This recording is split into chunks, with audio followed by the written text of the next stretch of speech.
এই যে নামাকরণগুলোর মাধ্যমে কি হয়, এক একটা জায়গার ওয়েটটা বাড়ে, তার জায়গার এক একটা এলাকার মাইলেজ বাড়ে, এক একটা জায়গার গুরুত্ব বাড়ে। ফায়ার ব্রিগেডের পেছনে বিবিএস স্কুল গার্লস কোনো নামই নাই, থানা রোড, ওদিকে হচ্ছে জেল রোড, হতে পারে না এগুলো। তাই আজকে খুব আমি তো ব্যক্তিগত খুব পরিতৃপ্ত বোধ করছি যে শিবনাথ রোড রাস্তা নামকরণ হওয়াতে।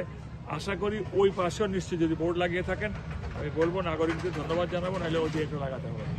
খুব খুব প্রীত হলাম, অত্যন্ত আনন্দ পাচ্ছি। এইভাবে ধর্মনগরের জন্য এক একটা জিনিস আমরা তৈরি করব। আমি খালি ভাবি যে শুধু মিটিং মিছিল চাঁদাবাজি করে 25-30টা বছর কাটিয়ে দিল, ধর্মনগর নিয়ে কোনো চিন্তা নাই, ভাবনা নাই, কীভাবে উন্নয়ন করা যাবে তার কোনো রূপরেখা নাই।